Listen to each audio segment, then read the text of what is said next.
Ya, jadi ini memang sudah saya duga lama ya, dalam acara interupsi atau di rakyat bersuara, ya besok saya juga di rakyat bersuara kan, saya waktu itu bilang, ketika tanggal 13 Januari kemarin, berkas sudah di P18 kan, P18 itu artinya berkas selesai dari kepolisian, dibawa ke kejaksaan, saya waktu itu bilang, kalau jaksa penelitinya itu jujur dan objektif, pasti P19.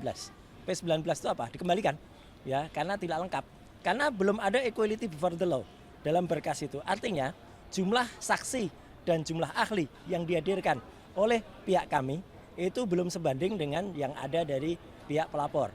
Katanya kan pihak pelapor ahlinya ada 22, kemudian saksinya ada 100 berapa. Nah, jadi itu kan ahli yang sangat tidak menguntungkan semua bagi kita, saksinya juga tidak. Maka alhamdulillah kalau saya sesuai dengan prediksi saya, P19. Jadi P19 itu dikembalikan. Memang ada jatah waktu, P19 itu adalah 14 hari dalam KUHP lama. Dalam KUHP baru memang nggak ada detail, tetapi artinya hampir sama. Jadi kalau itu dikembalikan, maka nanti akan ada pengembalian lagi bolak-balik sampai dengan P21. Dan memang harusnya bolak-balik itu tidak boleh selamanya bolak-balik. Memang nanti kalau kemudian jaksa peneliti atau kejaksaan itu melihat berkasnya ini tidak komplit atau tidak memenuhi syarat, ya bisa berhenti. Artinya selesai, artinya perkara tidak jadi naik, tidak jadi dilimpahkan tapi tidak bisa naik, dan akhirnya perkara harus di SP3 atau berhenti. Artinya dengan P19 ini merupakan kabar baik atau buruk mungkin buat Mas Roy? Kalau saya mengira sudah lama, karena apa? Terutama BAP dari kami bertiga ya, dari RRT, dan juga kemudian saya dengar isi dari Pak Rizal Fadila, juga dari Bu Kurnia dan juga Mas Rustam. Kami itu menolak semua ya pertanyaan yang tidak ada hubungannya dengan tanggal yang ditanyakan pada saat surat panggilan. Pada surat itu kan tanggalnya adalah 22 Januari tahun 2025 atau 26 Maret 2020. Di tanggal-tanggal itu kami itu nggak ada. Jadi apa bisa? Mbak, itu kalau misalnya kita sebagai saksi, itu harus mengatakan apa yang kita lihat sendiri, apa yang kita dengar sendiri. Kita nggak boleh menceritakan. Pertanyaan ke saya waktu itu, apa yang Anda ketahui pada tanggal 22? Lah saya kan nggak ngerti tanggal itu, saya istilahnya belum ikut perkara ini gitu. Saya baru mulai ikut tuh tanggal 15 April ketika ke UGM. Itu pun setelah kami menganalisa gambar tanggal 1 April yang diunggah oleh Dian Sandi. Itu baru. Nah kalau tanggal itu boleh ditanyain. Nggak ada pertanyaan tanggal itu. Jadi kalau pertanyaan nggak nyambung, harusnya jaksa peneliti yang nanti memeriksa itu untuk disidangkan di berkas, pasti juga tidak akan mengizinkan berkas itu jalan terus. Karena kalau itu jalan terus, ya pasti perkara ini nggak akan sampai. Makanya ya ini saya ketawa aja lihat itu. Jadi makanya kalau ini saya dulu berkelakarnya gini, ini kayak statementnya Jokowi ketika di UGM dulu tahun 2017 dengan Kas Pujo. Bolak-balik gitu aja. Kalau hari ini tadi Ya. ada pemeriksaan saksi. Ya, gitu. Itu dari saksi. Ya, dari pihak kami. Baik. Jadi hari ini harusnya ada pemeriksaan 3 ahli, ya. Ada 2 ahli pidana dan 1 ahli bahasa. Yang 2 ahli pidana karena keluar kota sedikit di schedule maka nggak akan saya sebutkan dulu. Tapi yang ahli bahasa, Prof. Uceng tadi sudah hadir. Kemudian ada pemeriksaan saksi, ya, gitu, yang kemudian memberikan keterangan, ya, sesuai dengan apa yang dia lihat, dan ada yang namanya Fandi, ada kemudian namanya tadi Pak Michael Sinaga, kemudian ada Pak Janes, ada kemudian namanya Pak Krisnamurti dan lain sebagainya. Tadi Mas Roy sendiri mendampingi langsung pada saat itu. Ya, meskipun saya nggak boleh mendampingi secara dekat ya, kami mengantar, istilahnya mendampingi itu kami mengantar sampai ke lobi, mereka masuk. Karena kalau saya ada di situ nanti dikira saya mengintervensi. Saksi harus tidak boleh diintervensi, keterangannya sesuai dengan apa yang dia lihat sendiri, apa yang dia lihat. Ahli itu boleh berpendapat sesuai dengan apa yang pengetahuannya. Tapi ahli juga tidak boleh kemudian didampingi. Kemarin kan kita sudah juga mengajukan ahli Prof. Henry, ya, Subiakto. Bagus sekali, bahkan 2 hari Prof. Henry itu memberikan intinya Undang-Undang ITE, utamanya pasal 32 dan 35 yang diterapkan kepada saya dan kawan-kawan itu sangat tidak tepat. Karena tidak ada yang namanya akses elektronik atau data elektronik pada Undang-Undang ITE yang kami lakukan. Ya, jadi tidak ada hubungannya ijazah itu dengan dokumen elektronik. Justru yang bisa kena dokumen elektronik atau undang-undang ini justru Dian Sandi. Dia yang mengupload pertama kali. Jadi di sini membuat dapat diaksesnya pasal 32 dia. Dan 35 dia mengubah-ubah.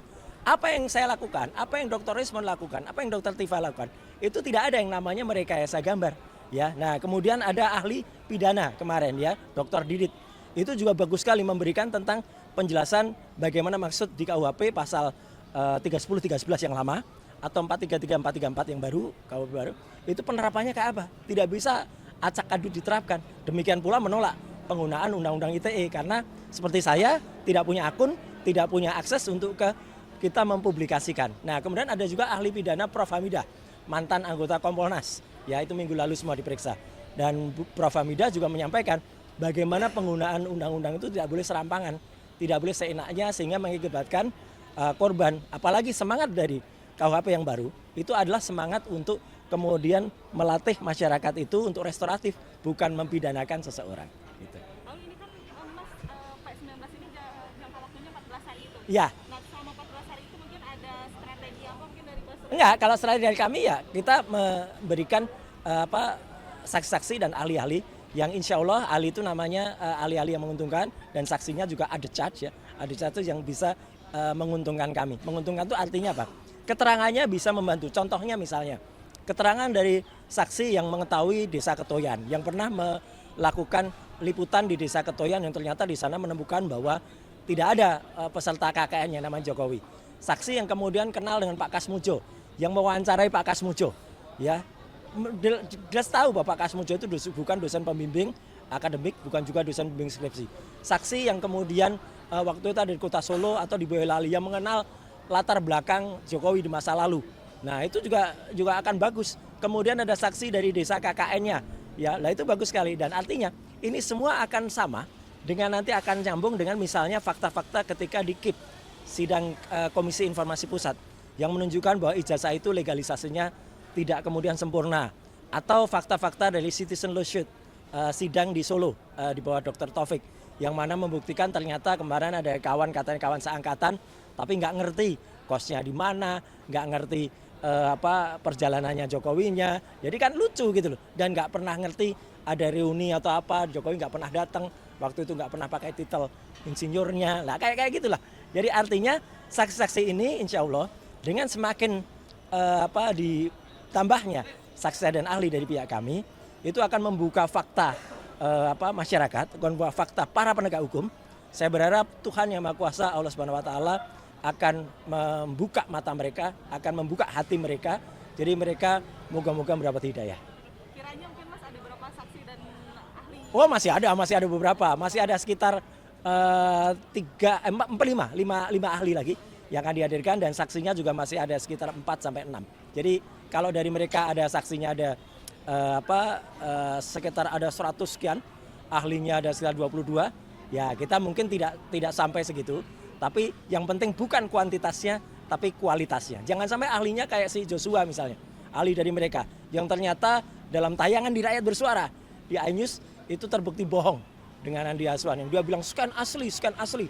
Ternyata di depan Aiman dia bingung, ini asli apa tidak, ini bukan dari saya gitu. Itu ditonton jutaan rakyat, berbohong di depan rakyat. Nah itu kayak gitu kita laporkan juga dia gitu. Jadi artinya kebohongan di depan publik. Oke? Stay updated. Info terkini masih banyak. Jangan lupa subscribe, like, dan share YouTube official OKZone. Dan selengkapnya ada di okezone.com.